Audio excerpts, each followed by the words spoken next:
on, everybody? Welcome to the Wednesday edition, the post-All-Star edition of the NBA Slate Starter Podcast. I'm Eric, joined with my buddy Ryan as we break down Wednesday's two-game NBA DFS slate.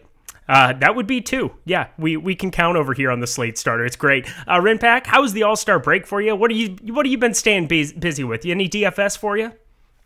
No, I've been keeping it low. I had some tickets, some satellite tickets that I earned throughout the NBA season for today's NHL slate. We'll see how that goes, but I'm excited for NBA to be back. It was a nice break, and the All-Star game was fun. Obviously, not much defense, and we saw Team LeBron pretty much dominate as they should with the whole talent disparity we saw.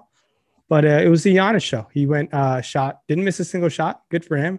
I really thought Dame Lillard could have snuck and got the MVP with the Dame winner he had at the end. So that was pretty an epic shot to finish the game. But excited to talk about this two-game slate with you. Yeah, me too. I was going to say, we got to do the deeper dive, and you crushed it per usual. Giannis, we both had as our MVP, which was great. That ended up panning out for me. Hopefully you guys were able to tail a little bit of that. Could have had a big night if it weren't for Kyrie Irving playing absolutely terrible and Zion Williamson not existing. So other than those two things, I felt like it was pretty darn good. CP3 was a great call on your part too. Again, we were trying to identify closing lineups. He closed last year. That was somebody that we were a little overweight to, but you guys aren't here to talk about the All-Star game. That's a thing of the past. Let's get ourselves on into Wednesday. Before we get going, hit that like button, hit the subscribe button, big time hit the subscribe button, and hit the notification bell so you know when this and all the other content here at Awesemo is going live. You ready to get rocking? Let's ride. Let's ride. Sitting on the top end of, well, my DraftKings isn't even pulled up. Man, we are just getting into these transitions again. This is great. I'm going to start over on FanDuel today because apparently my DraftKings doesn't want to upload for me. On the top end at point guard, we saw a lot of positions change here for this two-game slate over on FanDuel. If you got a chance to look at this ahead of time, two of those that are not changed: Russell Westbrook 9,800, DeJounte Murray 8,500. Russ against Memphis, like this is going to be a spot where obviously you're going to have some interest there. Both of these games, it's at 8 and 8:30 out there on the East Coast, 5:30 out here on the West Coast. But Russ 9,800 is definitely your top point guard option in raw points. DeJounte Murray 8,500 up against Dallas. This is going to be an interesting San Antonio situation that we have there. It seems like a lot of those guys are going to be coming back. Devin Vassell, Derek White, LaMarcus Aldridge, all of them off of the injury report that came out this afternoon. Going to be curious to hear about your takes on San Antonio. And then obviously Ja Morant, 8,000 sitting down there. 3 point guards that sit kind of on the top end on FanDuel. Talk to me a little bit about each of them. Two-game slate. All of these guys are going to have to be in play on FanDuel, especially. We're going to need to roster too. The Washington-Memphis game is obviously going to stand out just because of the pace and the over-under. They played each other on 2nd of March, and they put up 226 total points. Russ put up 53.7 points. He was absolutely sensational. Ja Morant, on the other side of things, outscored Russ, put up 55 fantasy points. Ja Morant, a nice 8K price tag is pretty solid. I think he's going to be probably one of the more popular plays on both sites. Rightfully so. The matchup works out for him, and the price tag works out for him as well. And now Popovich has all his cards to deal with, and that makes it very difficult for us to see what he's going to do with that rotation. Derek White's been in and out of that rotation all year long. And now, obviously, they had the whole safety and protocol issue to finish off the first half of the NBA season. Now, they're going to come back with all hands on deck. So it will be really, really interesting to see what ends up happening with Popovich, what he's going to do. He's had the whole All-Star break to think upon this. So our rotations and whatnot are something going to be have to monitor what he's going to end up doing. I don't have the greatest confidence. Derek White is priced up at 5,600, but I'm willing to take some chances just because of an ownership play, especially on a two-game slate over there. Over there in DraftKings, we got Luka 10-7, Russ 10-1. And both of those guys are obviously have the massive upside, especially Luka. Put up 61 fantasy points against Orlando. Did not play the final game. I believe he was they rested him before the All-Star break. He did play 32 minutes in the All-Star break the other night. So I think he'll be fine. 10-7. I think most people are going to have to project him as their highest scoring player by quite a bit for tomorrow's two-game slate. So but that alone is going to gravitate a ton of ownership towards him. Now the question is there going to be viable value to go to on a slate on DraftKings to jam in Luka? In the mid-tier and paying down options, Derek White's 5K. Justice Winslow's 3.9, who has point guard eligibility now. He's been playing 24 minutes around just north of 20 minutes in each of the games he's been back. It's been kind of okay. Nothing like consistent in production, but against Washington, I think we can definitely consider that as an option. How do you feel about Justice Winslow? Is there any other spend down options that stick out to you over there in DraftKings? No. He's probably as far down as you'd want to go. I mean, Tyus Jones might play like 12 minutes, give you a different roster construction. Again, this is a 2-game slate. We kind of know exactly what those players are going to be. Like Doncic, Westbrook, Ja Morant, DeJounte Murray, all 4 are viable in different ways. DeJounte Murray, I would expect, because of all the Spurs back, is going to be the lowest owned out of that grouping, and he's in the slower game. But it's still DeJounte Murray who can spike an upside in a spot. So I'd rather take some shots there. Jalen Brunson, I wouldn't mind there at 5,700 on DraftKings. 33 minutes last time out, obviously without Doncic, but usually playing high 20s minutes, like mid to high 20s minutes. So I wouldn't mind taking some shots on him there. But otherwise, yeah, it gets really, really hairy. Raul Neto has been playing more minutes of late, up into the mid 20s, but that would just kind of be taking a shot on somebody there. Not anybody I'm super inspired to be playing. You ready to move on? Yeah, let's talk about the shooting guard spot. All right, sitting on the top end there, we got obviously Bradley Beal, who's going to stand out on both sites, kind of above and away over everybody else. I do like the DeMar DeRozan's over at shooting guard over on FanDuel, so that at least gives you another option that's kind of sitting up in that upper echelon. But Bradley Beal, 9,400 on DraftKings. Jalen Brunson, 5,700 there. Dylan Brooks, 5,400, and Derek White, 5K on DraftKings. Over on FanDuel, again, because it is a 2-game slate, I can bounce over a little bit more for you, but Bradley Beal, 10.5, DeMar DeRozan, 8,600. DeAnthony Melton is 6K on FanDuel, which is just like mind-boggling. He's more expensive than Dylan Brooks because of that one meteoric game that he decided to put up. So I suppose whatever, but he only played 14 minutes against Milwaukee. Talk to me about shooting guard. Yeah, Beal and DDR lead off the shooting guard position. I like them both. Obviously, you kind of feel confident in their floors, and their upside can definitely get you there on this 2-game slate. Now, is there enough value on FanDuel to jam in both of those guys in shooting guard right now? The way the first 2 positions seem like over there, not really. You're going to have some decision points on what position to pay up for. And that alone is going to make your roster construction pretty unique. Speaking of DeAnthony Melton, I believe his ownership will be virtually unknown at a 6K price tag. For him, he's one of those guys, one of the best guys in the league in picking up steals. He's picked up a total of 9 steals in the last 3 games, and that's the reason why he's got this price bump. Very favorable steals guy on FanDuel. Patty Mills is shooting guard eligibility at 4K. I think he might be a viable value option, but all those guys are coming back. I don't know what's going to happen to the rotation.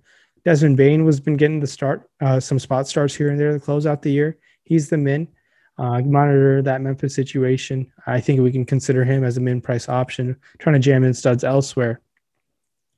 And Tim Hardaway, 5K, he can get hot. He's one of those guys who obviously has been very inconsistent, kind of been deviated to a 6-man role on this Dallas team. So obviously those minutes are kind of reduced over the past couple of weeks. He picked up extra minutes the other night because of no Luka, but someone who can get hot and pay off that price tag, especially on 5K. 4-8, where there's a 3-point bonus, definitely in play. Derek White, 5K over there, shooting guard eligibility as well. Pretty solid price tag for Derek White. I think we can definitely consider that as well. Dylan Brooks against this Washington team just put up 31 fantasy points the other night against Washington. I think that's something you can consider over there on Memphis.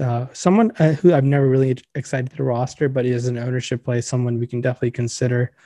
And outside of that, I think Josh Richardson always just deserves a mention just because he's one of those guys who can get there off of peripherals only. And when he's coming off a 4-steal game, one of those guys who has seen double-digit shot volume over the last couple of games. And one of them, obviously, there was no Luka, but he's seen 11, 12, 9, 11 with games with Luka in there. So I like that shot volume and at that price tag as well. Devin Vassal's ruled out, so that's cool. He's going to be out. That makes me like I might have some Patty Mills there, 4K on FanDuel. I could see having a little bit. They gave him the positional switch, and we're going to get to a lot more positional switches over there. Obviously on DraftKings, that's not going to be much of our concern, but my God, that position on DK is just garbage. Other than Beal at 9,400, it gets so hairy down there. Jalen Brunson 57, so you're kind of punting that position by default if you don't play Beal. Looking down here a little bit further, I could see maybe having a shot or two on Desmond Baine. Grayson Allen continues to be out. He will be out here on Wednesday. I could have a couple shots there, but otherwise, again, it's another situation where if you're looking for value to play somebody underneath 3,900, you're just not going to find it at this position whatsoever. Do you agree? Yeah, it's tough. It seems on a 2-game slate kind of maybe going balanced, but you can get really unique. And if one of those guys who are cheap find a way to get there, either if there's blowout run or some foul trouble, you can really pay off as you have some studs who perform well. So it's fun to get a little cute at times on a 2-game slate. So I recommend getting a little too cute sometimes on a 2-game slate for sure. Garrison Matthews, a little too cute, 3,300 over. His teammate might be in play. We'll talk about in the small forward spot. All right, well, let's get over there. Over on DraftKings, DeMar DeRozan's 8K. He's small forward and power forward eligible. Kind of gives a different look. You're not going to be able to build the exact same thing over on both sites, or the idea of it, because he is that small forward, power forward eligible. Kyle Anderson, 6,300 there. Not a guy that I'm ever excited to roster. He's always playing mid-20s minutes. I just missed the boat on him completely this year. There were just too many slates, I think, where he was super popular, and I was just kind of willing to jump off. It's been working out much better with Ja Morant back here. You're seeing those minutes drop into the 20s, but that price tag just continues to stay in that low 6K range because he does have 40-point upside and has expressed it multiple times where I have not had any. Dylan Brooks, 5,400, sitting right below him, shooting guard and small forward eligible. And then Keldon Johnson, who's going to be 5,100, somebody that I just have no idea what to expect with these minutes coming back. We've seen them kind of all over the place here after he had his 2 weeks off. Hopefully we can see those things trend up, but I don't know if I can even take shots on him on a 2-game slate because of how risky I feel like he would be compared to what I think his ownership will be. Talk to me about small forward. Yeah, on the DraftKings side of things, EDR, Keldon Johnson, both Spurs options that we can consider. Keldon especially, his minutes were limited coming back from health and safety protocols. So we'll see what Popovich does. It's an all-hands-on-deck situation. We really haven't seen this all year. Derek White was back for a couple of games here and there, but he hasn't played much in the month of March and latter half of February. DeRozan, I do feel confident in someone who I can see getting mid-30 minutes, and if not higher. So someone we can definitely target. I think I'm very comfortable with DeRozan at the 88 price tag. He's gone north of 40 fantasy points the last 3 times he's played Dallas. So matchup suits him well. He's performed well. 8K price tag. I'm definitely interested in DeRozan. And other mid-tier options, like you mentioned, Anderson, 6,300, 6,500 on DK, FD specifically, respectively. Both are in play, especially Anderson 65 over there on FanDuel. We have to roster too. I think an option. You can save the 700 with Keldon Johnson. I would be hesitant just because we haven't seen what the minutes look like, but an option for sure. Josh Richardson, saving to him makes a ton of sense. 5,400. His teammate DFS Dorian Finney-Smith, $4,600. Also someone who has an upside in just picking up peripherals. The minutes are nice, and especially on a 2-game slate. And when a guy's playing 34 minutes, sub 5K, you're going to have some quite a bit of interest for sure. Saving some money and spending down. Danny Avdija, 4K and 3,100 on DK. I think Avdija is going to have significant ownership over there on DraftKings at 3,100. Has played 25 and 26 minutes the last 2 games out. Now is the All-Star break. He put up 20 fantasy points against Memphis on the 2nd. At that price tag, you're going to have to save somewhere. I know he's not very exciting, has been a very meh rookie. Obviously, the Wizards were faced with a ton of COVID issues leading up to the break. I think Avdija is definitely a value option for sure to consider. How do you feel about Avdija against? I feel fine with him. He's okay. Again, not anything that I would be considering on a larger slate, but we kind of consider everything on a 2-game slate. So let it be known, 3,100, he's probably my favorite value piece in that range, like near the minimum over on DraftKings, going through both sites or going through all the options. I mean, it just kind of gets really, really hairy. I mean, you could take some shots on the Robin Lopez situation, the Alex Len roulette for Washington later on. We'll get to at center. But otherwise, it's so hard to find viable value down there. So I definitely do like your thought on Denny Avdia. Obviously, I buried a little bit of the lead at small forward. Luka Doncic got switched over to small forward over on FanDuel for tomorrow. So we've got point guard with Russell Westbrook and DeJounte Murray sitting at the top end, and John Morant on FanDuel. And then shooting guard Bradley Beal. Luka Doncic, 11,000, just sticks out, and it's going to be just an interesting roster construction because, you would have had all of those guys at point guard, and rather than jamming them all together, FanDuel did the nice thing and they spread out the positions. So good on them for making a good decision. We give them enough flack when they do bad stuff, so I wanted to give them a shout out. I do really, really enjoy having Luka at small forward on this slate. Anybody else you want to talk about before we move on? Oh, I just lost your volume, I think. I think the power forward position we go. Beautiful. But before we go to the power forward position, I do want to talk about this special promotion we're having. If you use the promo code Shamrock, you'll get 50% off for first-time users of Awesemo Plus Platinum Weekly. So there is a big Players Championship Millie Maker. There's some huge NBA prizes to lead off the second half. So we want people who haven't been able to check out the Awesemo Plus package yet. You get 50% off. Use the promo code Shamrock. So make sure to check it out. Your support has been the reason why throughout the YouTube streams that we can have these promotions happen. So definitely check out this promotion. It'll expire on March 17th on St. Paddy's Day. So definitely check out the promotion. Amazing, dude. That's so great. I'm pretty sure for the most part. Like, did you play any golf this last weekend? Did you play any Bay Hill?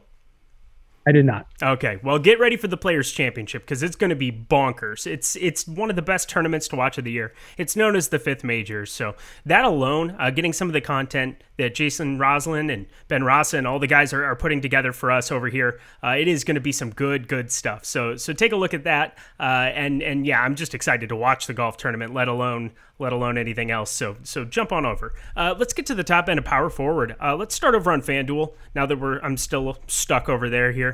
My computer is being weird. Kristaps Porzingis, 8,300, sitting up top. Brandon Clark, 6,200. Jaren Jackson continues to be out. LaMarcus Aldridge, 5,500. I feel like he's an ultimate wild card on this slate. Only played 25, 23, and 15 minutes his 3 games back. Jakob Podal has been in the starting lineup. He's been coming off the bench. I really don't know what to think about him. I still think he might have a little something left in the tank. I don't want to say that he's completely washed or anything, but it hasn't been pretty up to this point. I'm pretty sure that this might be a spot on a 2-game slate. He will be popular already. I feel like I'm going to have a way overweight or a way underweight stance, and it's not really going to be straddling the middle with that guy. Talk to me a bit about power forward. Yeah, on FanDuel, Porzingis, who I expect to have a massive second half, obviously was dealing with some minutes limit, not playing some back-to-backs here and there, but I think he's gearing up for a massive second half. 8,300 Porzingis. I'm in favor of that. Definitely looking to get over the field on him. I like that price tag quite a bit. He has the potential to be the highest scoring player on the slate, and especially on a 2-game slate, that's going to take you places for sure. 8,600 on DraftKings, definitely in play over there as well. Brandon Clark, price up to 6,200. Oh, man, this guy's been very disappointing. There was a stretch last year. He was very consistent all year long, but 6,200, his ownership's going to be low, but he's taking on a Washington team that he put up 34 fantasy points in 34 minutes the other time they've played them on the second. So it's someone who you have to consider just on matchup alone. That's sometimes on a 2-game slate, you got to just target favored matchups, and that's a pretty good matchup for Brandon Clark to take advantage of. Davis Bertans is priced up over 5K now. Why? I don't know. Just because he hasn't been really that good this year. Because you've been rostering him and recommending him on every single slate. You're moving the market, buddy. So you say I have moved the market just because of that? You have. You have that power. I think Bertans is more in play on a DK 4-4, where you get the 3-point bonus. I like that much better than I do that price tag on FanDuel. That it just favors his scoring a lot better. And other options, I mean, you got Kleba, Wagner, Tillman. I don't know what they're going to do with Trey Lyles minutes. Your guess is as good as mine with all hands on deck with San Antonio. But power forward, you can it gets ugly right after Bertans. And you can go to Kleber for sure. But under that, I can't really recommend anyone with confidence because they might not even touch the court. Over there on DK, Denny Abdia, all the way down 3,100, has power forward eligibility. Keldon, 5-1, definitely can be considered as a GPP option. In the same price tag as Bertans, we have Dorian Finney-Smith.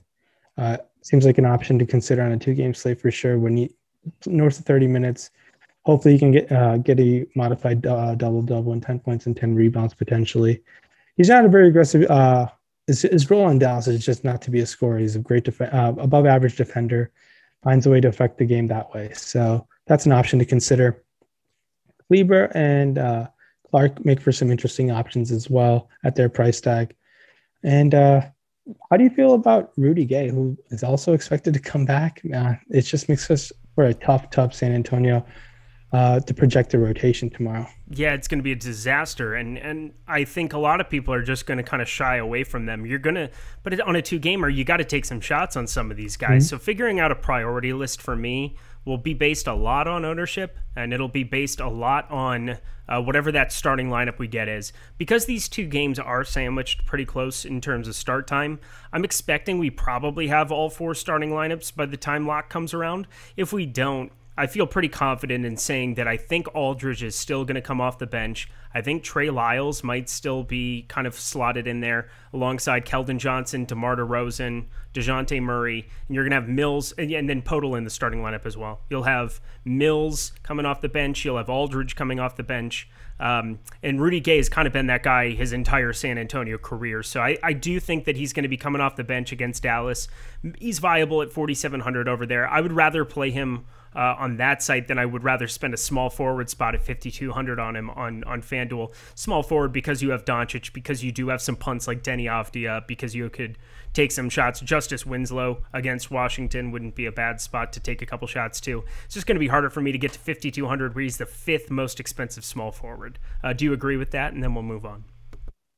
Yeah, just taking shots at ownership alone, I think might be the only reason to consider that play, but it's a 2-game slate. Almost everyone really is in play. Let's bring this puppy home for everybody, guys. Thanks for tuning in on this one. It's nice to have NBA back. I won't badmouth too many two games when better than zero basketball. Kristaps Porzingis sitting up there at the top on DraftKings, 8,600. Jonas Valanciunas, 7,100. First true center over there. I believe on FanDuel he is the first center listed at 7K. And then you've got Jackson who's out. Jakob Podal, 6K. Again, he's been starting 6,500 over on FanDuel. Somebody that I could see having some shots. He did burn some people against Oklahoma City the other night.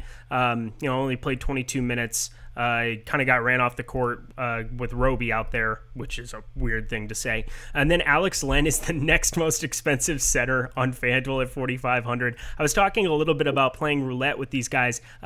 We saw Robin Williams and Mo Wagner and Alex Len, and all 3 of them have been playing like somewhat viable minutes. We saw 19 minutes from Len there. Mo Wagner, I think, was slotted in at the 4 and was able to play right around 19 the last time out. And it's kind of been that way time and time again where you don't know who's going to pop, but somebody's going to pop from these centers for Washington. Talk to me a little bit about the position to finish us out. Center, it's Joe Val and Jakob Poeltl and everyone else, honestly. Both of those guys, it's going to be tough to build rosters with anyone else besides those 2. If you want to get cute with Lopez, go for it.